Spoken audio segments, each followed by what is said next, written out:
Assalamualaikum warahmatullahi wabarakatuh. Perkenalkan, nama saya Indi Farsal Yuda dari program studi ilmu hadis NIM 53030220010. Di sini saya akan membuat video pembelajaran tentang bagaimana kita memahami pengertian dari hadis, sunnah, khobar, dan juga asar. Video ini dibuat guna untuk menyempurnakan tugas dari mata kuliah media pembelajaran hadis. Nah, baiklah, di sini kita memiliki 4 pembahasan ya. Yang pertama kita akan membahas tentang apa pengertian dari hadis itu sendiri. Pertama, apa itu hadis?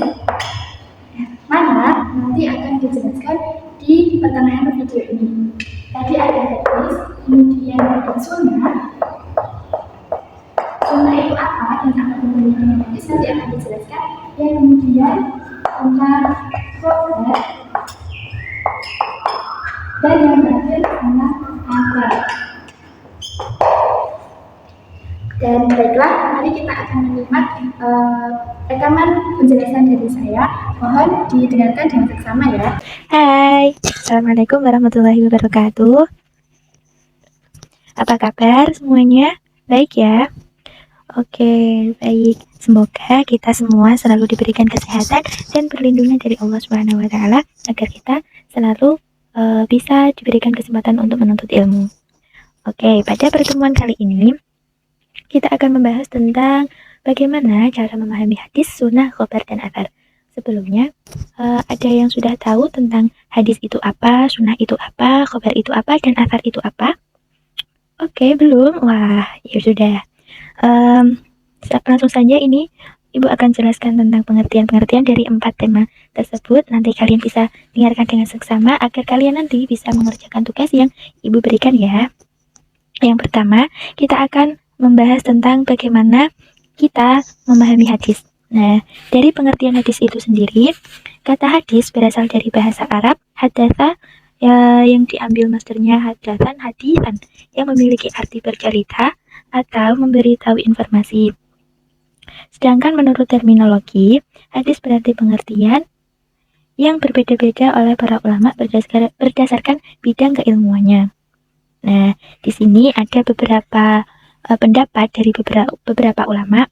Di antaranya ini ada menurut ulama usul mengenai pengertian hadis. Berikut penjelasannya. Pengertian hadis adalah kuluma Saudara ani Nabi Shallallahu Alaihi Wasallam ghairul Quran al-Karim min qaulin aw fi'lin aw takririn mimma yaslihu ayyakuna dalilan li hukmi syar'i. Yang artinya hadis yaitu segala sesuatu yang dikeluarkan dari Nabi selain Al-Quran Al-Karim, baik berupa perkataan, perbuatan, maupun takrir. Takrir itu adalah suatu ketetapan ya.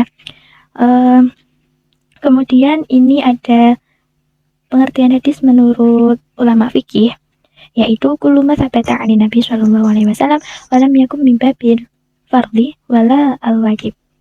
Yang artinya segala sesuatu yang ditetapkan Nabi Shallallahu Alaihi Wasallam yang tidak bersangkut paut dengan masalah-masalah fardu atau wajib. Nah, jadi kalau menurut ulama fikih itu hadis bisa diartikan sebagai penjelas dari sebuah hukum yang sudah ada di Al-Quran.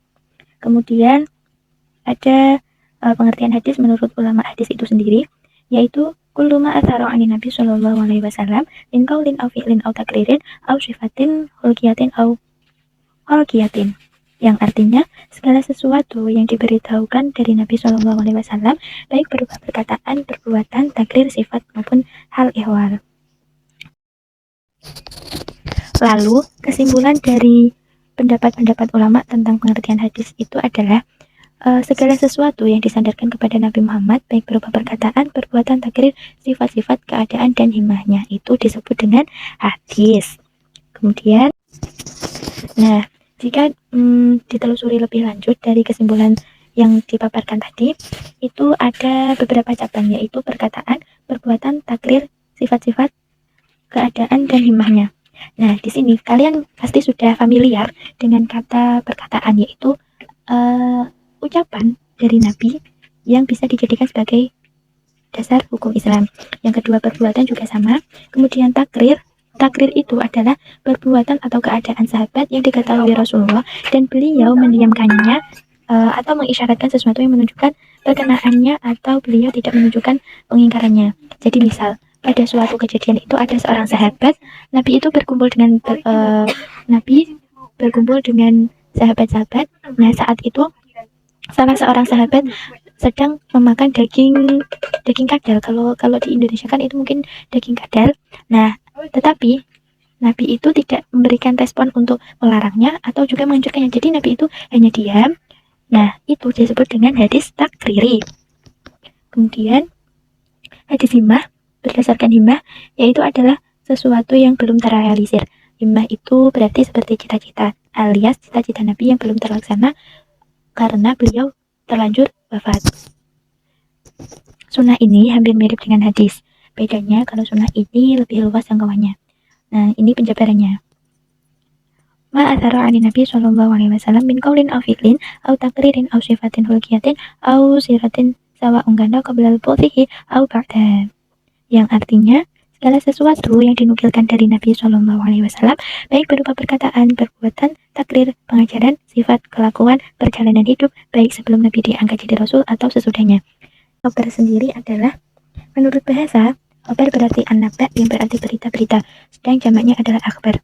Sedangkan secara terminologi, khabar adalah segala sesuatu yang disandarkan kepada Nabi dan para sahabat. Jadi, setiap hadis termasuk khabar, tetapi tidak setiap khabar adalah hadis. Kenapa? Karena hadis itu hanya bersandarkan kepada Nabi. Jadi, hadis bisa juga termasuk sebagai khabar. Sedangkan khabar tidak bisa ditentukan sebagai hadis saja. Kenapa? Karena khabar itu bersandar kepada Nabi dan juga sahabat Nabi. Oke, sekarang kita lanjut ke yang terakhir tentang pembahasan tentang asar. Nah, langsung saja. Dari definisi asar itu sendiri, asar menurut etimologi ialah dampak atau imbas sesuatu, atau sisa-sisa sesuatu, atau berarti sisa reruntuhan rumah dan sebagainya. Asar juga berarti nukilan yang dinukilkan sesuatu doa umpamanya yang dinukilkan dari Nabi dinamai doa ma'thur. Sedangkan menurut istilah atau terminologi terdapat dua pendapat mengenai asar. Yang pertama, asar adalah sinonim atau artinya sama dengan hadis. Yang kedua, asar adalah perkataan, tindakan, dan ketetapan dari sahabat Nabi Shallallahu Alaihi Wasallam. Nah, akan tetapi jumhur ulama atau mayoritas ulama ahli hadis mengatakan bahwa asar sama dengan kabar juga hadis, yaitu sesuatu yang disandarkan kepada Nabi Shallallahu Alaihi Wasallam, sahabat dan tabiin. Oke, jadi persamaan antara hadis, sunnah, khobar, dan asar yaitu sama-sama berasal dari Nabi Muhammad Shallallahu Alaihi Wasallam, baik berupa perkataan, perbuatan maupun ketetapannya. Kemudian perbedaan khobar selain dinisbahkan kepada Nabi Shallallahu Alaihi Wasallam dapat juga dinisbahkan kepada sahabat dan tabiin. Khobar lebih umum dari hadis karena masuk di dalamnya semua riwayat yang bukan dari Nabi. Nah, kalau asar lebih sering digunakan untuk sebutan bagi perkataan sahabat Nabi, meskipun kadang-kadang dinisbahkan kepada beliau. Berikut ini adalah contoh dari hadis. Ini adalah hadis tentang iman dari kitab Sahih Bukhari. Nah, ini hadis yang lengkap itu seperti ini ya. Dengarkan dengan seksama. Hadatsana Ubaidillah bin Musa qala akhbarana Hamdalah bin Abi Sufyan an Ikrimah bin Khalid an Abi Umar radhiyallahu anhu qala Rasulullah sallallahu alaihi wasallam buniyal Islamu ala khamsin syahadati alla ilaha illallah wa anna Muhammadar Rasulullah wa iqamis shalah wa ita'iz zakah wal hajj wa shaumi Ramadan. Yang artinya telah menceritakan kepada kami Abdullah bin Musa. Ia berkata, telah mengabarkan kepada kami Hanzalah bin Abi Sufyan dan Ikrimah bin Khalid dari Ibnu Umar. Ia berkata, Rasulullah Shallallahu Alaihi Wasallam bersabda, Islam dibangun di atas 5 landasan: persaksian dengan menafikan adanya Tuhan yang berhak disembah selain Allah dan bahwasanya Muhammad adalah utusan Allah, mendirikan sholat, menunaikan zakat, haji, dan berpuasa Ramadan. Nah, ini contoh sunnah dari Nabi Shallallahu Alaihi Wasallam. Al-mu'min lil mu'min al-bunyan yashuddu ba'dahu ba'dan, yang artinya orang mukmin dengan orang mukmin lainnya bagaikan sebuah bangunan, satu sama lain yang saling menguatkan. Ibu akan mencarikan contoh khobar dari salah satu sahabat Nabi, yaitu Ali bin Abi Thalib radhiyallahu anhu, yang berbunyi minas sunati wal ilkafi tahta surati minas sholati, yang artinya sebagian dari sunnah adalah meletakkan tangan di bawah pusar ketika sholat. Itu adalah contoh dari khobar yang bersandarkan kepada sahabat atau bisa dinamakan dengan khobar mauquf.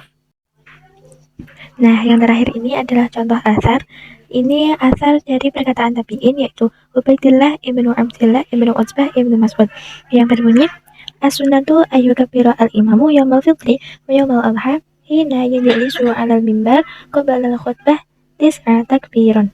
Yang artinya, menurut sunnah, hendaklah imam bertakbir pada hari raya fitri dan hari raya adha sebanyak 9 kali ketika duduk di atas mimbar sebelum berkhutbah. Nah, tadi adalah contoh-contoh dari hadis, sunnah, khobar, dan athar. Sebelum keluar kelas, marilah kita berdoa dan menutup pelajaran pada hari ini dengan bacaan wal asri dan takbirul majlis.